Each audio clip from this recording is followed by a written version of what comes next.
Happy New Year! We are glad to be back to start with our first live of the session. And today we have Sheta Mittal, who is going to be joining us she's the co-founder of and Company. And just to refresh everybody about the Women Inspiring Network, last year during lockdown is when we took shape. We've had more than 10 million reach. Our series like Film, Winning Minds have done extremely well. We've got some great story from mental health where a lot of courage was shown by young professionals and we are so now we have Hi. Sheta. Yes, Sheta has joined us. So I was just wishing our audience Happy New Year. And you are going to be our first live of this year, and Oh, how we've had a wow. 10 million reach on our platform. So, Mhm. Sheta, welcome. And just to tell all our viewers quickly about the Women Inspiring Network, it took shape during lockdown. We've done film series with leading actors, censor board members, Oh, wow. authors, which has done extremely well with a 10 million reach. Our series on sustainability as well as mental health has done very well. We've also done panel discussions with IIT and Jai Hind College on women entrepreneurship, sustainability, fashion tech. So we're very, very glad to have you on our platform today. So tell us in your own words, Sheta, about your journey and how did you come to be a women entrepreneur? How did you started your company? Tell us a bit about that. Yeah, first of all, thank you so much for having me here and very excited. I mean, wish you and everyone here a very, very happy new year. So glad to hear this is your first series for the year. So quick story about and me, myself. I was born in India in Agra, and dad worked with the government. So every 4 years we kept moving cities. I've lived across 7 cities in India, starting from Agra, Delhi, Bombay, Pune, Indore.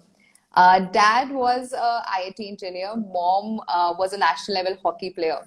So I think both of those aspects of my life came together in defining who I am today. Got very interested in maths and science from the very beginning. So joined IIT Bombay as an aerospace engineer. And while I was there, the sports bug caught me, and I would run marathons. I was part of the athletics team, and just made sports as part of my life while I was there. And from there, I joined consulting in India.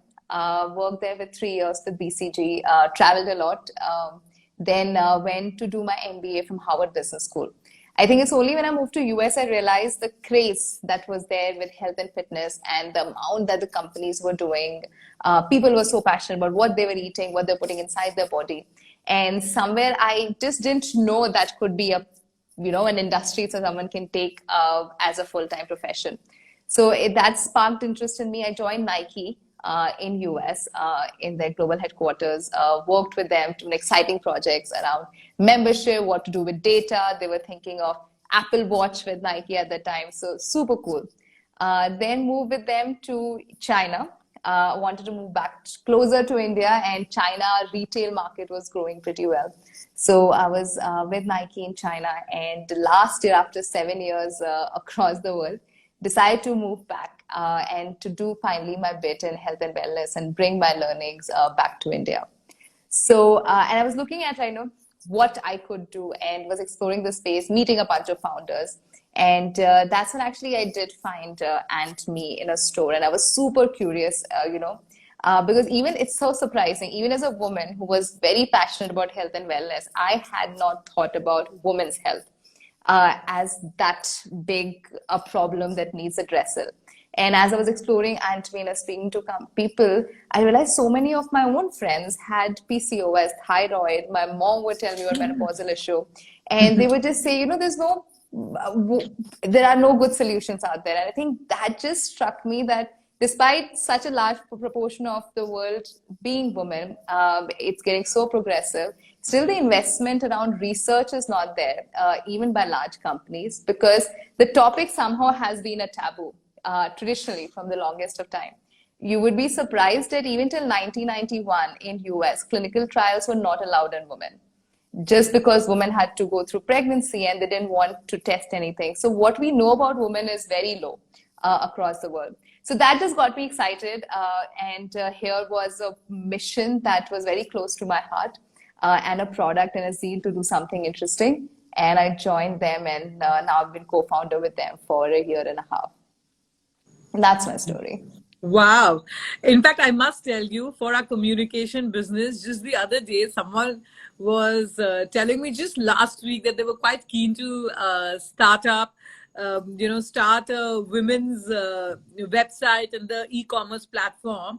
And I'm like, oh, I have heard of this. This concept is not new.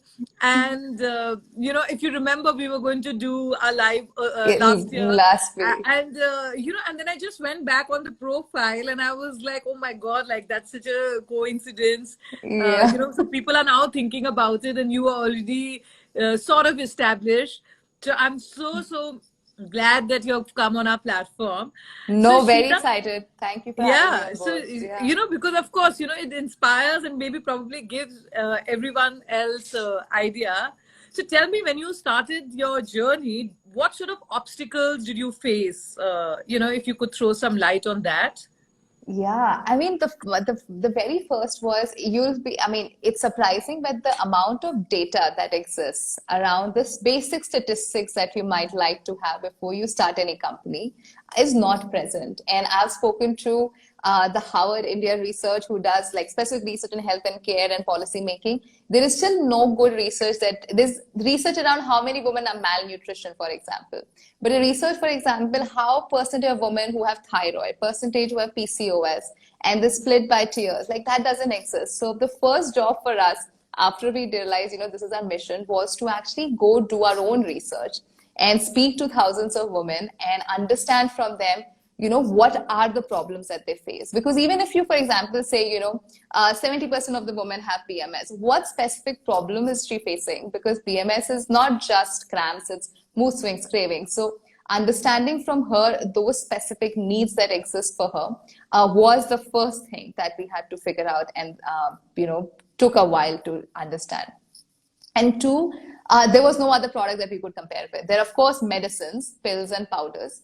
But we knew that, pills and powders are harmful for the body. So what other format should we launch it in that will make it convenient for her, accessible for her, that she can add it to her daily lifestyle? And the third was to get funding, because it's a taboo topic. Still people wouldn't realize the opportunity that exists.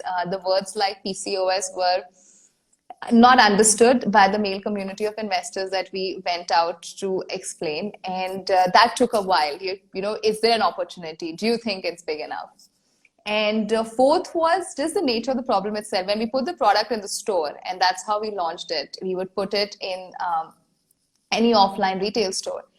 It was hard for women to pick it up because they didn't expect to find, for example, a period drink. And there was discomfort for them to talk to the person right there in that store about the problem. Online has changed it radically, because now in the comfort of her cell phone, she can chat with us and she can explain it. So yeah, that's been the journey. It took 2 years of extreme learning and ups and downs to figure out, we knew the problem exists. Now we also have a solution and distribution that works. Yeah. And tell me, how easy is it to raise funds? If you'd like to throw some light for female founders here, how should they go about raising funds? That would be interesting, which, our viewers would like to know, because I know we have a lot of entrepreneurs on our platform. Yeah. So I think it's just unfortunate that, the investment community is evolving. Is there are still more men versus women who are out there doing the funds, and there is a bias that I think the first thing is recognize the bias. There is a bias that women in tech doesn't go together. There's a bias against leadership roles for women. So I think once you recognize that, and then you make sure that in your story and how you highlight certain points, you are able to talk for those biases. I think that's the first step I would advise, because if we don't, some things just come up subconsciously to people. No one is trying to be bad out there. It's just something that the things they have seen. So if As a woman, I would just say that recognize those things in your resume or your own story, which you think might have a question. Then just make sure you overcompensate for that, and that would make it easier for you to end up raising funds. Great. And what do you think is the most common health issue which women are facing today?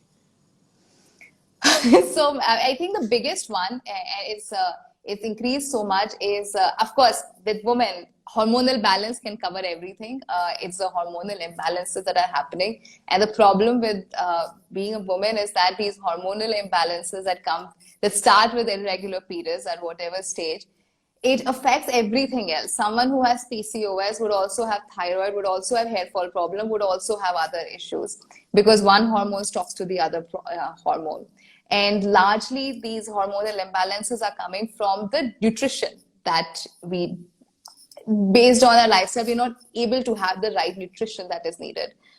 We require higher amounts of calcium, magnesium, zinc, that men do, for example. And stress. I think stress is affecting men and women alike, but women, because we also take care of our families and our businesses and our personal life, stress just affects us much more than it does to men. And that is impacting our hormones. Yeah. And how do you find balance between your professional and personal life? I think any entrepreneur would tell you that it's really hard to find that balance because you're just constantly on.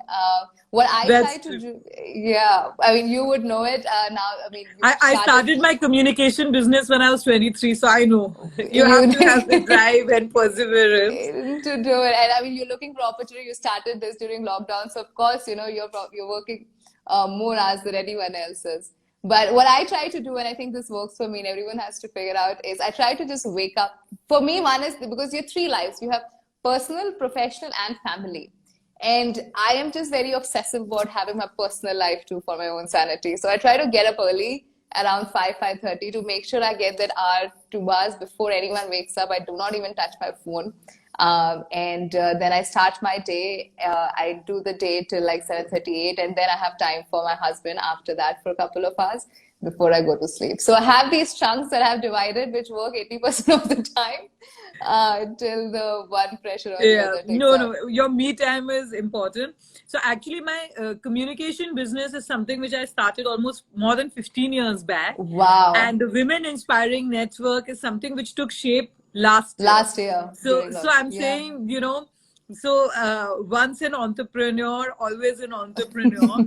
And, you know, suddenly things are, you know, in the communication business has really going at a faster pace, because suddenly a lot of clients have woken up post pandemic, and newer clients have come on board, and I'm like, oh my God, like now I'm trying to juggle between the two. And the Women Inspiring Network did keep my team and myself really inspired and busy in the first phase of lockdown, and I've really enjoyed putting it together. I mean, women's platform was something I've been wanting to do for at least like maybe 10 years. And but it actually sort of took shape because I was able to think about it strategically. So, you know, as they say, you always find opportunity. Yes, which has been there. So how was 2020 for your business? Throw some light on that. I mean, see, when it hit, I don't think anyone expected it to be this strong. And I actually have friends, because I came from China. I had friends in China, and they were telling how the business situation is there. I said, no way it's going to happen in India, because, you know, India is messy. Who would listen to such rules? But it just happened so suddenly, and I think that threw the businesses off, because you couldn't plan for it. We didn't have processes and systems built for no business not going to operate. So we did go down to zero business for some time. We had to also take the hard decisions to let go of some people, unfortunately, because we didn't have the runway that we had to, because the uncertainty was, at that time, the uncertainty was 1 year, 2 year, you don't know when things are going to be back, right? So that was tough, but luckily the things kept improving. Digital helped for us with our business specifically, and since then the business has been growing a little bit. We made sure we strengthened our consumer side, and our consumer team was on high alert. Our warehouse team was on high alert. But yes, it did require working extra hard to to compensate for all the changes and the uncertainty that continue to keep coming actually till October, November. So you just never know when. Yeah. And tell me, what are your entrepreneurial tips for our viewers in tier 2 and tier 3 cities who aspire to be entrepreneurs? What does it take to be an entrepreneur? Please throw some light on that. Yeah, I actually feel, people who are in tier 2, tier 3, they have a lot, they have a lot more entrepreneurial zeal that I've seen otherwise, because they see a lot more opportunity around themselves. And I feel now is the time more than ever for anyone to unleash their entrepreneurial spirit, because one, with digital, it's so easy for someone to put themselves out there and show what they are doing, which wasn't there earlier. Now with digital, you put something on YouTube, you tell people what you're doing. Anyone can do that. You can also sell online. People have been able to, it's also easy to do that, which wasn't there. So I would tell them, don't think twice. Use this moment that you've got versus what your mother or someone else had to start your entrepreneurial journey. And the only thing I would say is no matter where you are, you'd always have people in your network that you should go out for advice and get feedback. And that's like, it's the power of network. You start with 10, they'll give you some advice, you go to 20, 100. So don't stop. If you're ready, then go for it now. Wow. And so we've come to our last question, which is an inspiring, winning message for all our viewers. I guess I would say, I always believe in what keeps you alive is the fact that we're able to dream and hope. And so keep doing that no matter when you are in your, because I know for us women especially, because of these life stages that we have, pregnancy and then kids, and then, kids go to school and menopausal stage, we feel like those are our milestones, and sometimes we forget our own dreams and hopes that come with it. I would say have something that keeps you going and keeps you aspire for something bigger. And in the meantime, appreciate the small things that come with it. I think one thing COVID has taught us is appreciate small things and the moments of family, of nature, of friends, and take time to enjoy life to the fullest. So small. Yeah. So thank you so much, Sheta, for joining us today. Thank you for having me, enjoyed our conversation with you, and hope we can do many more. We do keep having panel discussions and other things coming, up, and we sometimes end up doing series. So on behalf of our viewers, I'd like to thank you for joining us today. And all our viewers out there, if you do have a story to share or anything, please feel free to DM us or email us on the Women Inspiring Network on Instagram. We've got a lot of stories on mental health, inspiring journeys, sustainabilities. If there's something you'd like to contribute on, because we are now a community of close to 10,000 members, and across all social media. Oh, wow, that's amazing. And we've got a great reach. So we'd love to hear more from everybody. So thank you once again, Sheta, for joining us. And look forward to having you on our platform once again. Bye-bye. Same. Thank you. Bye.